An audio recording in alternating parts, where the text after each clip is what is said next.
पर बुद्धि के हिंदा ता बुद्धि न कन मा कढजो न। यो कीमती नुक्तो अथव कम इंदो। असां जो को कबर ते अजान दींदा आहियूं यो को फर्ज या वाजिब कोने न को असां के फर्ज वाजिब चवंदा भी को मुस्तहसन अमल है पर असां छो कंदा आहियूं। अबा जॾहिं अवां जी मस्जिद मां अजान ईंदी आहे तो जॾहिं बांग खत्म थींदी आहे तव्हां कलमो पढ़ंदा आहियो या कोन पढ़ंदा आहियो? पढ़ंदा आहियो न। बांग खत्म थी त माण्हू कलमो पढ़ंदो ला इलाहा इल्लल्लाह मुहम्मदुर रसूलुल्लाह। चाहे वो माण्हू नमाज ते अचे या न अचे पर बांग ॿुधी कलमो जरूर पढ़ंदो आहे।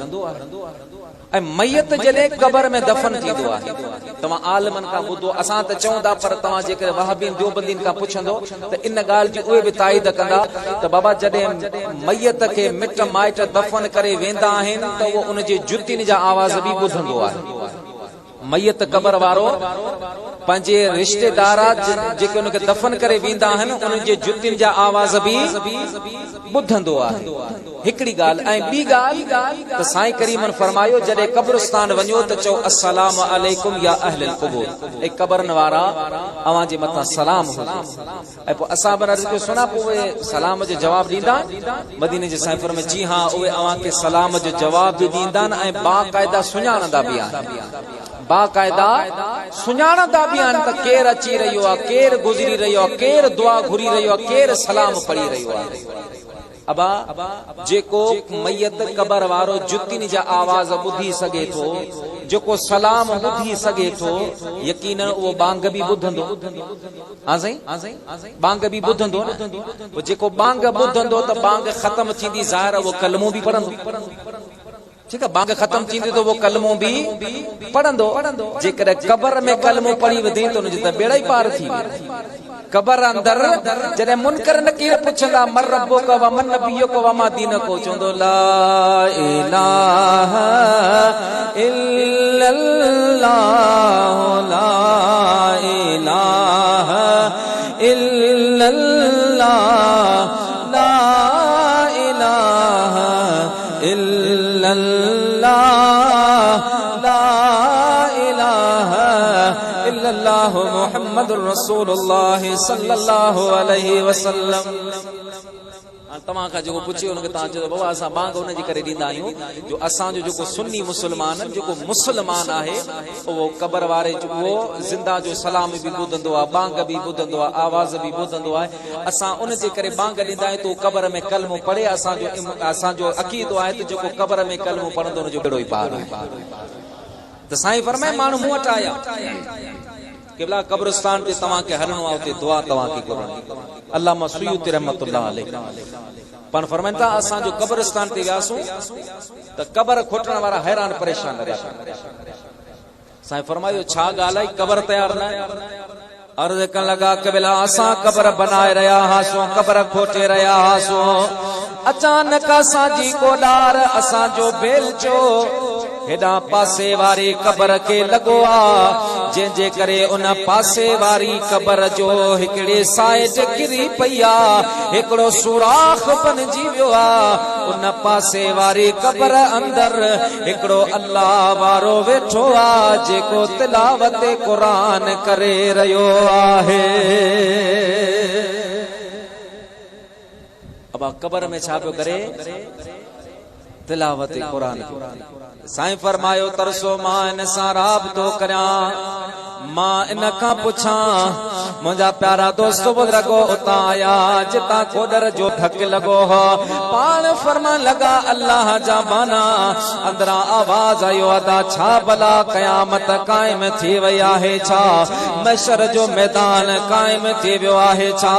अंदरा मुंहिंजा प्यारा दोस्त बुज़ुर्गो अल्लामा सुयूती फरमायो न खुदा जा बाना क़यामत कायम न थी आ, महशर जो मैदान कायम न थियो आ। गलती सां तुझी कब्र जो पासो किरियो आ ॿियो ख़ैर आ त उहो चवण लॻो पोइ मिटी ॾेई करे मुंहिंजे कब्र खे बंदि करियो। अल्लामा सुयूती फरमायो मुंहिंजो हिकिड़ो सवाल आ भला ॾे ख़बर इहो क़ुरान तोखे किथां मिलियो आ? तुंहिंजा मिट माइट रखी विया हा या तूं पाण सां गॾु खणी आयो है? उहो चवण लॻो न न सुयूती मां दुनिया में अल्लाह जो क़ुरान शौक़ शौक़ सां पढ़ंदो होसि। जॾहिं मां मरी वयसि मुंहिंजा मिट माइट मूंखे दफ़न करे विया। अल्लाह पाक मलाइकनि खे फरमायो मलाइको इहो तिलावत क़ुरान जो आशिक़ आ बेशतमा क़ुरान खणी ॾियो त कब्र में क़यामत ताईं पियो तिलावत करे। तो मुआरिज़ पे कयो तव्हांखे त क़ुरान सां मोहबत कयो। कुरान करीम दुनिया में भी साथ निभाइंदो, आखिरत में भी साथ निभाइंदो, कब्र में साथ निभाइंदो। आखिरत में साथ छा हुंदो? मुझे महबूब मदीने वारे फरमायो जेके कुरान पढ़ंदा, जेके बच्चन के कुरान पढ़ाइंदा, खैरुकुम मन तअल्लमल कुरान व अल्लमा। मुझे महबूब मदीने वारे मीर फरमायो अमामा भलो उहो आ जेको पान कुरान पढ़ाइंदो आ, ॿियनि के कुरान पढ़ाइंदो। मुझे महबूब करीम फरमायो ये कुरान पढ़ण वारा, ये कुरान पढ़ाइण वारा, ये कुरान करीम ॿुधण वारा जॾहिं क़यामत जे ॾियारे अल्लाह जी दरबार में ईंदा त अल्लाह पाक इन्हनि खे इज्जत जा ताज अता फरमाईंदो। इज्जत जा ताज मिलंदा उन्हनि माण्हुनि खे जेके दुनिया में कुरान सां मोहबत कनि। अॼु असांजे दिलनि मां क़ुरान जी मोहबत निकिरी वई। असां क़ुरान खां पुठीरा थी विया आहियूं। उहो बि दौर हो, उहो बि वक़्तु जॾहिं उमर बादशाह मारवी खे मलीर मां खणी अची उमर कोट में बंदि कई। पोइ मारवी सुबुह शाम रोंदी, पोइ हार यादि करे तिन मारन जामिया उमर आहिन हरफ घणा, तिन मारन जामिया उमर आहिन हरफ घणा, आहिन हरफ घणा, आहिन हरफ घणा। कहड़ा गणे आओ कहड़ा गणा वो तिन मारन जामिया उमर आहिन हरफ घणा, तिन मारन जामिया उमर आहिन हरफ घणा। झूपन में जे मासा पहारल पयो गालियों गुण से सधन मुझे रुआ में रहो सारे साई सोहबत, सारे साई सोहबत। हाय हाय हथ रहना वो तिन मारन जामिया उमर आहिन हरफ घणा। जांगियड़न के जेकर असल न आ जाए तोहमत मुझी तिन ते मोर ही हद आए।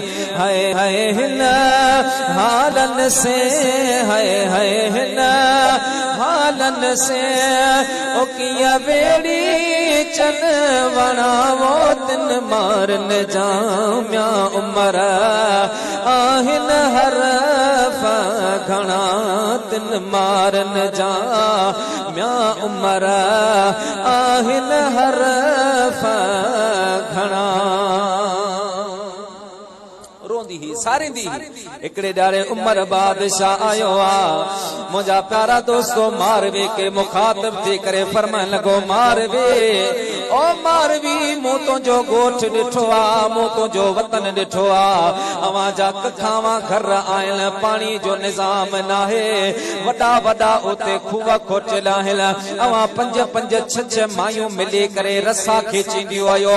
उन खां बाद में खूहनि मां पाणी जो दिलो या बाल ची निकरंदी आ मारवी जरे हवा लगंदी आ थर जे वारियां जे वात में पवंदी आ पर तोखे पंहिंजो थर नथो विसरे मलीर नथो विसरे हेॾा मुंहिंजो आलीशान कोटा जिते कंहिं ॻाल्हि जी कमी नाहे खाधा हिते गुलाम हिते पाणी हिते हर शइ मौजूद आ पर तुंहिंजे अख जो लुड़क नथो सुके गोढ़ो नथो सुके मारवी मुंहिंजा प्यारा जवाब ॾिनो आ उहो जवाब सोन जे पाणीअ जे लिखण बराबरि आ फरमा लॻे उमर मुंहिंजा मारोड़ा ग़रीब आहिनि फ़क़ीर आहिनि मिस्कीन आहिनि तखावनि घरनि में रहनि था पर झण पियल झंगल रहनि मुंहिंजा मारो चारिन माल उठी रोज़ रसूल जे ओ सांधी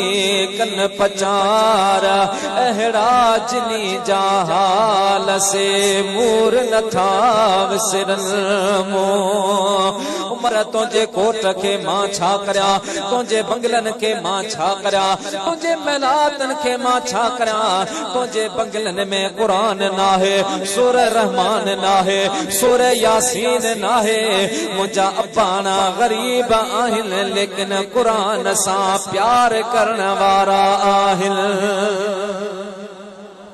अल्लाह पाक तव्हां सां सभिनि खे क़ुरान करीम जी अदब ऐं मोहब्बत नसीब फरमाए तिलावत कंदा करियो क़ुरान जी तिलावत कंदा करियो अञा ज़िंदगी आहे ऐं बिलख़ुसूस रमज़ान जे महीने में रमज़ान जो जेको मुबारक महीनो आहे इन में क़ुरान जी जेतिरे सभु विर्द वज़ीफ़ा पंहिंजी जाइ पर जेतिरो क़ुरान जी तिलावत जो सवाब आहे एतिरो ॿियो कंहिं बि विर्द वज़ीफ़े में न आहे जेकॾहिं तूं क़ुरान न पढ़ियल आहीं तो तरावी पाबंदी सां पढ़ंदो तरावी में हाफ़िज़ साहब मौलवी साहब क़ुरान पढ़ंदा आहिनि त मदीने जे साईं फरमाए त जेको क़ुरान पढ़ंदो आहे जेको ॿुधंदो आहे सवाब ॿिन्हिनि खे बराबरि मिलंदो आहे ॿुधण वारे खे पढ़ण वारे खे सवाब ॿिन्हिनि खे बराबरि मिलंदो आहे ऐं हबीबन करीमन सल्लल्लाहु अलैहि वसल्लम फरमाए त हर हरफ जे बदिले लख नेकियूं अल्लाह पाक अता फरमाईंदो आहे लख नेकियूं अल्लाह पाक अता फरमाईंदो आहे ये सभु शयूं रब्बुल आलमीन तव्हां असां जे लाइ पैदा कयूं आहिनि त कंहिं न कंहिं बहाने सां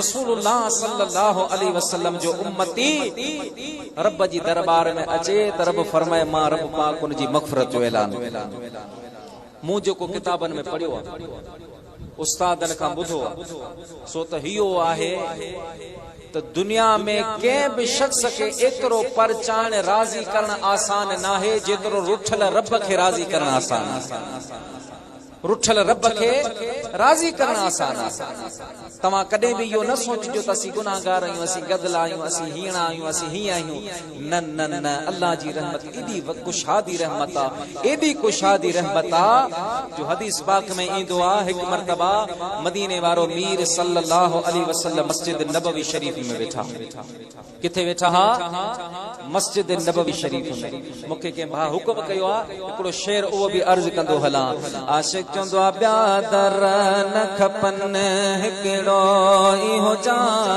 दरबान मदीने वारे जो हर रोज़ बुहारिया अखड़ियनि सां ऐवान मदीने वारे जो हिन दुनिया ते हिन धरतीअ ते जियरे मदीनो जन्नत आ छो त कयल मनज़ार कबरी आ छो त कयल मनज़ार कबरी ऐलान मदीने वारे जो सुभान अल्लाह मदीने जे साईं फरमायो मनज़ार कबरी वजबत लहू शफाअत जे मदीने पाक में अची करे मुझी रोज़े पाक जी ज़ियारत की उन जे लाइ मुझी शफाअत वाजिब आहे ऐं ॿी हदीस मन ज़ारनी बाद ममाती फका अन्नमा ज़ारनी फी हयाती औ कमा क़ाल अलैहि सलाम नबी सी फरमाए मुझे ज़ाहिरी विसाल खां बाद में जैं भी मुझे रोज़े अनवर जी ज़ियारत कई मुझी मज़ार पुर अनवार जी ज़ियारत की उन समझे मां मोहम्मद जी ज़ाहिरी जिंदगी में ज़ियारत की हाणे इते हिकिड़ो नुक्तो तोखे ॿुधाईंदो हलां। अब जेको ज़ाहिरी ज़िंदगी में नबी साईं जी ज़ियारत कई उहो छा बनियो? असहाबी बनियो। छा बनियो? असहाबी बनियो। हाँ, ज़ाहिर है जेको हिन वक्त में नबी साईं जे रोज़े जी ज़ियारत जेको करियो असहाबी नथो बणिजी सघे। पोइ साईं जे फरमान जो मक़सद है मन ज़ारनी बअद ममाती फकअन्नमा ज़ारनी फी हयाती। आलमन सगोरन लिखियो आ त जेको हिन वक्त भी मदीने पाक जी ज़ियारत कंदो वो असहाबी त नथो बणिजी सघे, लेकिन यकीनन यकीनन वो जन्नती बणिजी वेंदो। वो छा बणिजी वेंदो आहे? जन्नती बणिजी वेंदो आहे। जीअं सभु असहाबी जन्नती आहिनि, ये मदीने पाक जी ज़ियारत करण वारो भी चाहे जन्नती आहे।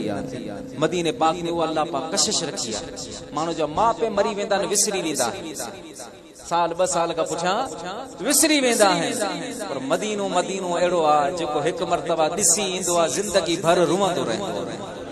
मदीनो न विसरंदो आहे। आशिक चवंदो आहे साईं तुंहिंजो मदीनो अॼु बि ॾिसी मोटी अचन था जेके, साईं तुंहिंजो मदीनो अॼु बि ॾिसी मोटी अचन था जेके, रोई चवल प्या वाह वाह, रोई चवल था वाह वाह, अरबिया जा आस्ताना लगी तुझी तार आज नखे, दुनिया में से दीवाना असहाबी पहिरियों नंबर, असहाबी पहिरियों नंबर, प्यार में हा परवाना लगी तुझी तार आज नखे।